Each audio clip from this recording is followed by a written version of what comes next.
Welcome to Addicts Living Free, a place where we'll share our truth about the depths of our addiction, what we did to become free from the slavery, and the best part, to create hope and inspire others that life can be amazing. Introducing your host, Mr. Matt Bartman. Thanks for hanging out with us today. If you want to know more about this show, check out addictslivingfree.com. There's a place you can sign up, connect with us. I would love to hear from you. Also, if you're digging this podcast, be sure to hit that subscribe button. That way you never miss an episode. It would also mean the world to me if you could leave a rating and review.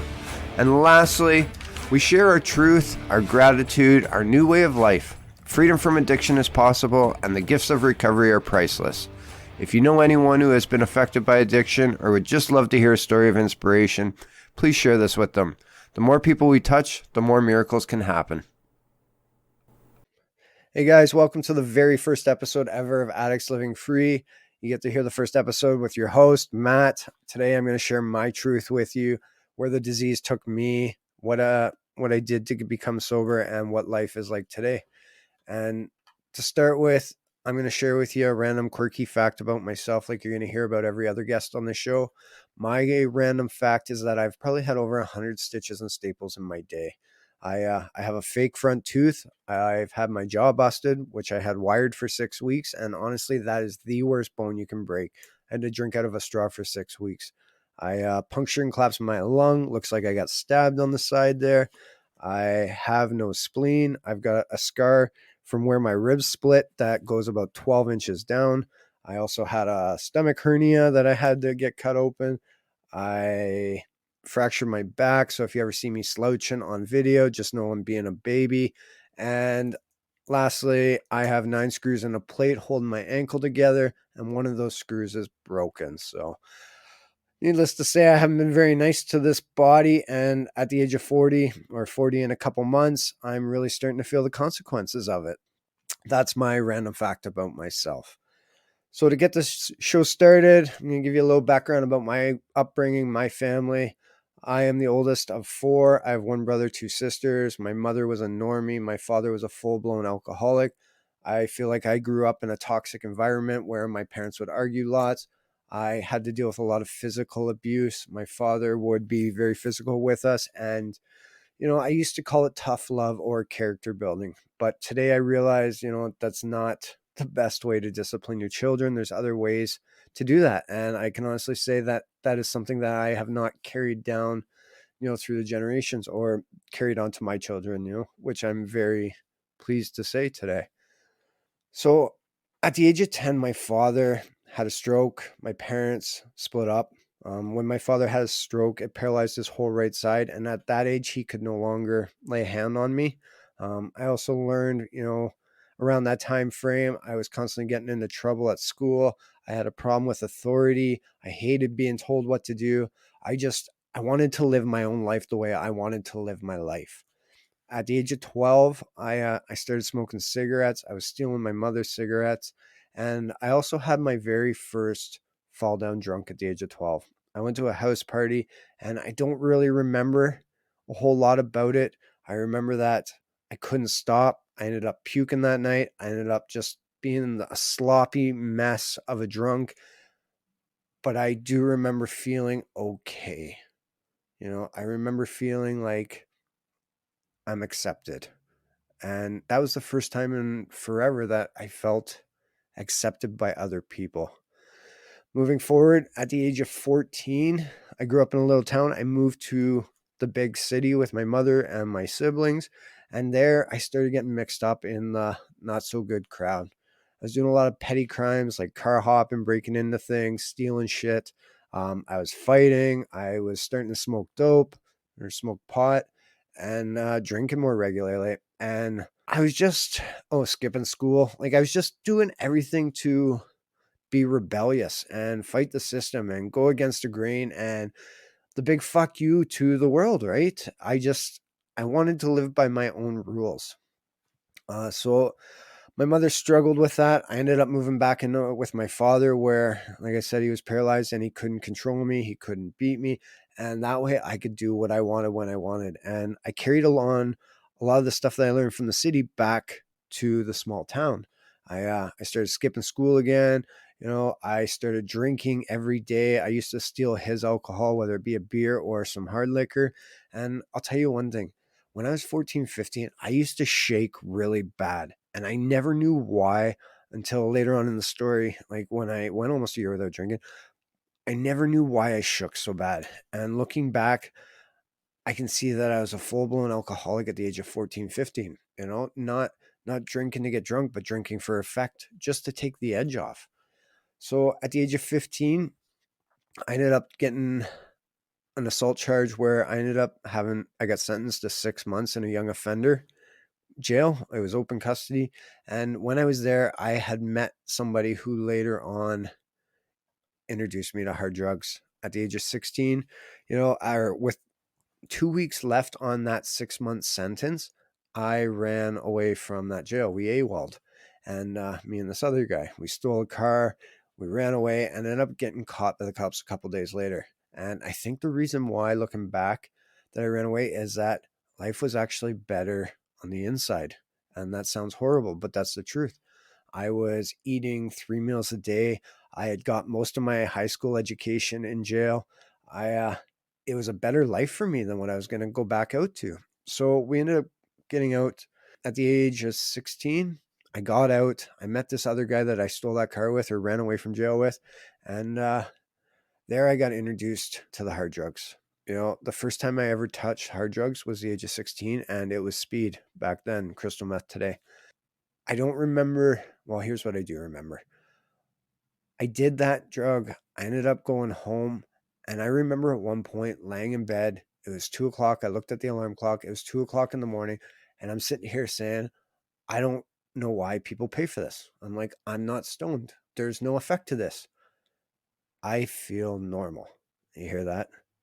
I felt normal. And that's fucking scary. That speed, crystal meth, made me feel normal. It wasn't until I did it later on, I did it again and did it again, but it wasn't until like the second or third time where I realized what the high of that drug was. And I fucking loved it. I was in love the moment, I did it, but didn't realize till a couple times later because I felt normal. So I ended up graduating school, I graduated school. And then I started working a week after school. And at that point, I was able to support myself. I was able to support my addiction. I was able to drink as much as I wanted. I was able to do as much drugs as I wanted because I had an income. And life was great. I was 18 and living life and loving it and, not living under my father's roof and supporting myself. And I was free. I had this sense of freedom. And life became a party. My house was the underage bar. It was a fucking flop house. People would come there. People would show up at my house on a Friday just because it was the place to go. Like we wouldn't even announce we were having a party. People would just show up because it was the norm. So yeah, I would stay up, Friday, Saturday, go to bed Sunday, and then back to work. And that was my life. That was my routine. You know what?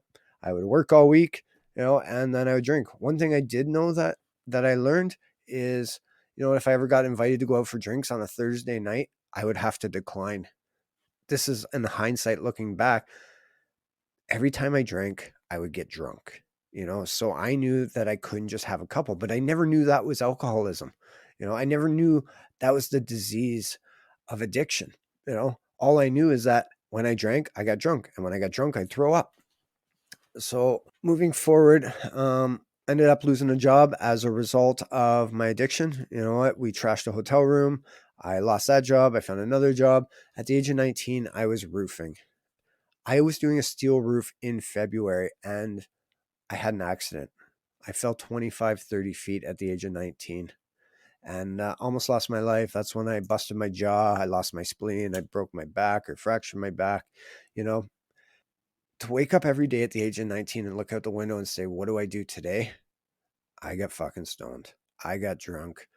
It was the perfect life for me. I could party. I had zero responsibility. I could live the way I wanted, but I didn't have to be accountable to anybody. I didn't owe anybody anything. I didn't have to show up for work. All I had to do was, maybe go to therapy to fix my back. I had, things like that. So zero responsibility. Moving forward, that's where life really started to, I don't want to say go downhill. It got better before it got worse. I was partying every weekend, every day almost. I was drinking. I started selling drugs so that way I could basically support my addiction for free. I could be the first honest drug dealer. I thought of myself as something special, and I was always surrounded by people, and so it made me feel like I was more important than I was.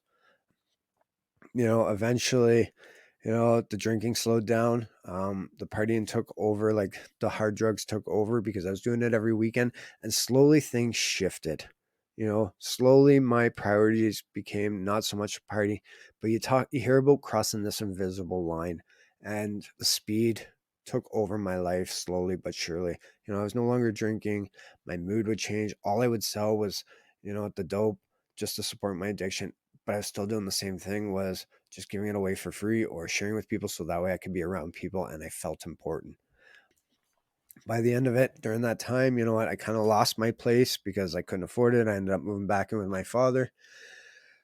And at the age of 21, you know, and at this point, I was staying up for probably 4 days on average, 5 days sometimes, you know, but mostly 4 to 5 days.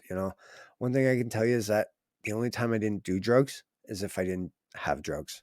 Like I would sell the last of my drugs just so I could go to sleep, but I never had a problem. At the age of 21, my father, I don't know if he had another stroke, but I was too sick in my addiction to take care of him. He couldn't take care of me. And I remember at one point him collapsing in our house, and I just said a prayer for him, and I ended up having to put him in a home. Why? Because I was too fucking selfish, self-centered at that time as a result of my disease. I ended up putting him in a home. I couldn't pay the rent of where we were staying, and so all of a sudden I became homeless. I had all these friends in my life, you know what? They would put me up, or I was couch surfing at that time. Where I laid my head was home. At the end of my addiction at the age of 21, I was homeless. The only thing I had to my possession was I had a bicycle, I had a backpack, and I had a jacket that had 6 pockets in it. And where I laid my head was home. That's where my disease took me to my bottom. I was supposed to go back to school, and I didn't know how. I had no function. I had no means, or I didn't know how to function in the real world. Like for me, I thought I could just float through life. I thought if I ignore something long enough, it would go away. I thought that if I didn't realize I had to put any effort into it. I just thought shit was supposed to happen. I was so off my rocker. You hear about this insanity, and I'll touch on that. Sane people know when they're going crazy, and crazy people don't know they're crazy. And that was me. Moving forward, I was supposed to go back to school because I was on WCB, so work compensation, for getting hurt. And I didn't know how. And this is where my life turned. This is my introduction to recovery. So my accident, I don't know what was said, but for some reason she knew that that I had a problem with drugs. And I don't know if I told her or not, but I was supposed to go to a rehab. And I went to I had to go see a counselor. And when I was talking to that counselor, and this is the insanity part, I used to talk to her and tell her like I had no idea anything was wrong with the drugs I was doing or the way I was living. Like I thought it was great, time would fly, and I just thought it was normal. I didn't think there was anything wrong. I used to talk about just buying a ball and just do that over the course of a month and go to school. I thought I could just use so much a day and everything would be normal. Like I had no idea about addiction. I had no idea about sobriety. So anyways, moving forward, I ended up going to a 21-day program, and there I got some hope. I got some hope at the fact that there's fucking people in this world that aren't using drugs and aren't drinking and have found a new way of life. And I wanted that. By the end, I was living a life I didn't want. I just didn't know how to get away from it. And now all of a sudden I found it. I found out that there's people living this way, and all the counselors were recovered addicts and alcoholics. They weren't just telling me how to do it. They were living proof. So I did my 21 days there. I got out. When I got out of rehab, I went to my first meeting the very next day. I used to go to 3 meetings a day for the first 4 months of my recovery. I would go to a 10 o'clock meeting, I would go to a 12 o'clock meeting, and I would go to a meeting in the evening. And I had nothing. My mother, I moved back in with her after I got out of rehab. She used to give me a quarter so I could, contribute to the seventh tradition, just so I felt like I was giving back a little bit. Like thankfully she would let me use her vehicle. So that's what I had to do when I first got out of treatment or out of rehab. 3 meetings a day for 4 months. Then I went back to school, got an education that took me nowhere. And after about the 2-year mark, I I moved out to Alberta. I moved 30 hours away. So this is a gift of recovery. I used to be so full of fear of shit, that I couldn't do anything unless I knew the outcome. With 2 years in, after getting in, I moved out to Alberta, 30 hours away. I didn't know anybody out here. And here I started to build a life. I was employable again. I found a job that I could all of a sudden start to support myself. Life started to look up for me. I felt like I had a fresh start, a new beginning. I could build up a life, right? Some of the gifts in recovery, some of the things other than, let's go back. When I first got out, I said I did 3 meetings a day. I also used to pray an awful lot when I first got sober. I would give thanks, or I would ask for help every morning, to be removed from the temptation, the compulsion, the obsession to use, right? When I first got sober, whenever I thought about drugs, my mouth would water and I would have to ask God to remove that for me. And sometimes it would take 3 or 4 times, but that's what I was trained to do.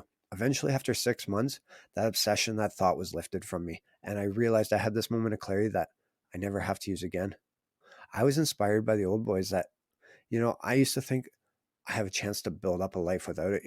All the old boys in treatment that I went with, if they could change their life after being set in their ways and the job and the family and everything, I had an opportunity to build up a life without it. And I grabbed it and I wanted to make something of my life, because I seen so many other people in active addiction that had nothing to show for their life. And I didn't want that. I always wanted a better life. So, they talk about, you guys hear this lots too, get a home group. I got a home group. I had a guy who took me under his wing, when I first got sober. He used to take me out shooting. He gave me a meeting. He got me involved in service. I would open up the meeting and clean up. There was no ashtrays or butts when I first got sober, and this was 18 years ago. But there was coffee, there was cookies. I always shared too whenever I was asked to share. That was another part that I did of my service. Always asked to share, always tried to give back, because like I said at the beginning, this program just didn't save my life. It's given me a life. So moving forward, coming out to Alberta, at 30 hours away, I got involved in service right away. I'm now part of 12-step fellowship, where I became a part of a 12-step fellowship there, where I all of a sudden, it was my drug of choice. And I really got involved in that program, that 12-step fellowship. I became of service. Service for me is huge. Service is about giving back, and there's so many different levels of service that keep me sober.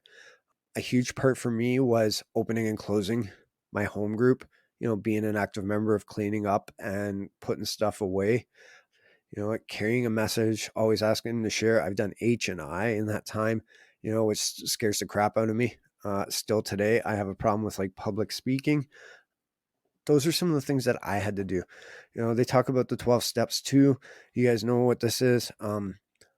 I didn't do a formal set of the 12 steps like written out on paper, but I did share all the shit, and I don't have any secrets, and I never had any secrets after. I confided with somebody. I confide with people. Today, you know what? You'll hear me speak on some of the episodes about feelings. I fucking hate feelings. I struggled with them. When I first got sober, I knew of like 4 feelings: happy, sad, mad, glad, angry, whatever, like the 4 common ones.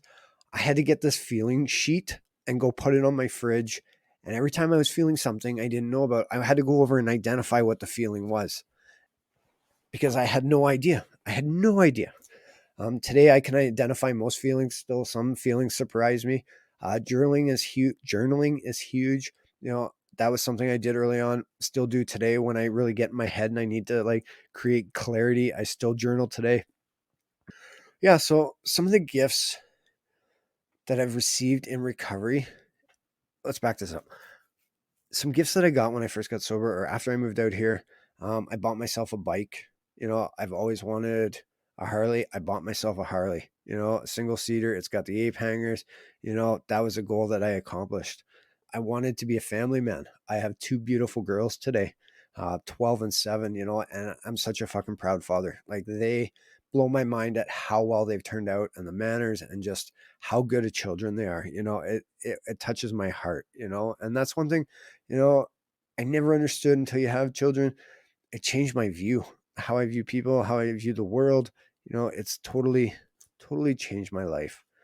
So moving forward, anyways, those were some of the gifts that I got, in my recovery. I don't believe in coincidences. I think God's around me all the time and talks through me, makes his presence known with coincidences.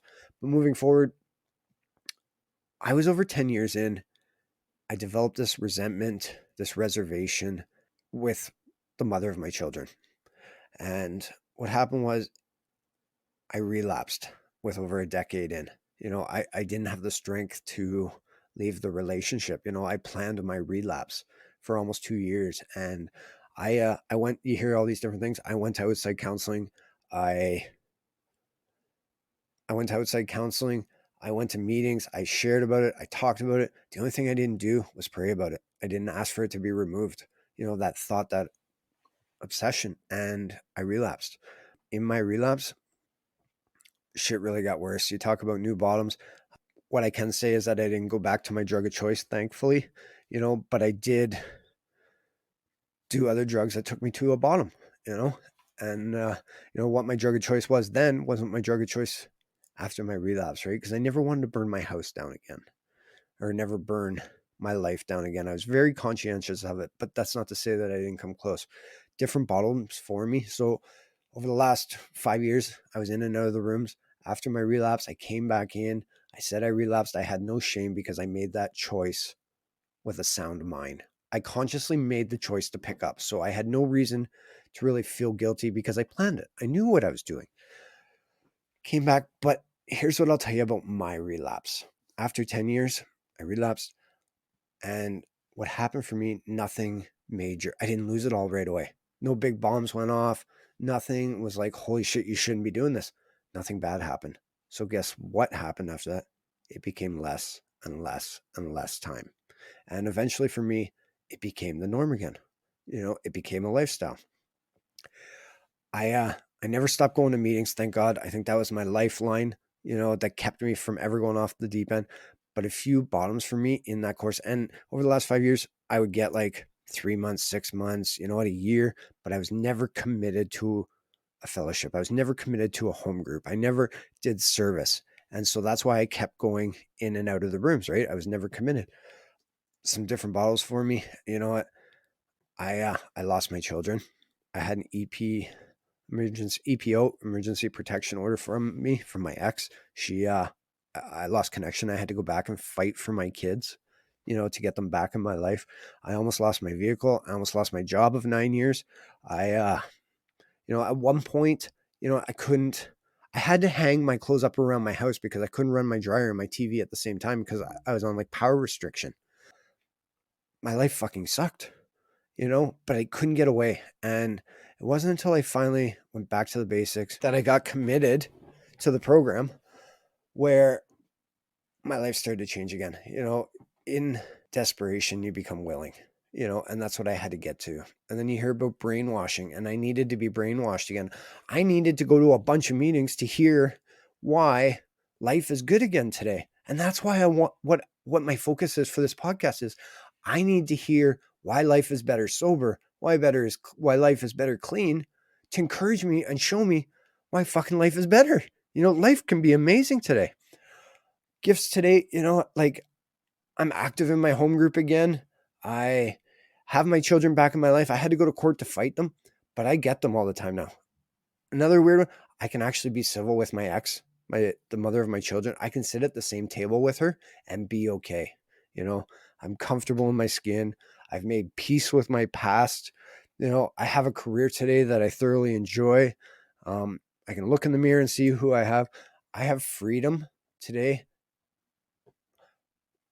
the greatest gift that I've been given is freedom, that I can go anywhere or do anything. I can achieve anything if I put in the work.